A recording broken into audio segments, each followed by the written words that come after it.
ازيكم يا حبايب قلبي؟ عاملين ايه؟ اللهم صل وسلم وبارك على سيدنا محمد. النهارده بقى جايبه لكم وصفه بسيطه جدا، بس والله العظيم مفعولها رهيب للبط.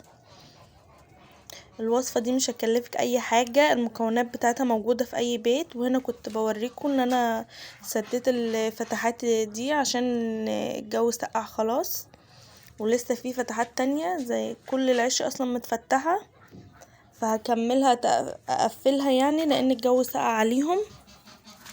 الجو بدأ يسقع وهم عندهم اسهال، فاضطريت ان انا اقفل الفتحات دي كلها، ولسه هكمل تاني. تعالوا بقى اما اقولكوا على الوصفة اللي باذن الله هتعمل مفعول رهيب، وهي بصل وثوم وليمون وخل. بس قبل ما اقولك بنعملها ازاي، خليني اقولك ان دي بتعمل ايه في البط. هتخلي البط عنده نشاط غير طبيعي، وتفتح النفس على الاكل، وبتطهر جسمه.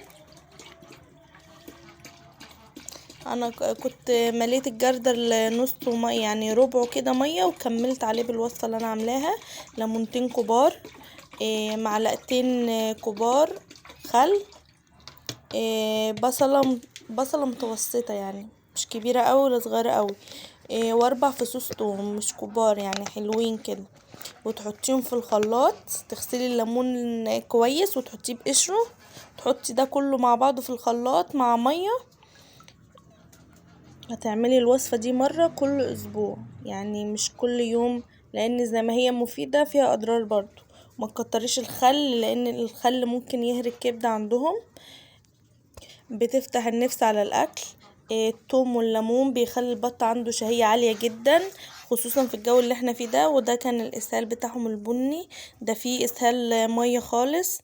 صدقني الوصفة دي ممتازة جدا، وبتطهر المعدة وبتمنع الاسهال. وانا كنت طلعت كانت البطة دي عندها كساح، كانت ماتت. الحمد لله، قدر الله ما شاء فعل. اهم حاجة يا جماعة متنسوش تشتركوا في القناة وتدعموني، وبلاش تحطي الوصفة دي لبط صغير، يعني من شهر ونص وانتي طالعة، اقل من كده لأ. وجربوا الوصفة دي يا جماعة، والله هتدعولي، هتشوفوا فرق في فتح الشهية وفي صحتهم. والاسهال كمان هيقف لو البط عندك عنده اسهال. والله العظيم يا جماعة الحاجات الطبيعية مفيش احسن منها. مش كل حاجة نروح نجيب دواء يعني وكده. هما اصلا شامين ريحتها، هي ريحتها قوية شوية، بس هما مش عايزين يشربوا، لان انا على طول بعمل لهم بصل على توم في العلف، ما بحطلهمش في المية، عشان كده مش عايزين يشربوا. هما يشربوا. يا ريت يكون الفيديو عجبكم. مع السلامة.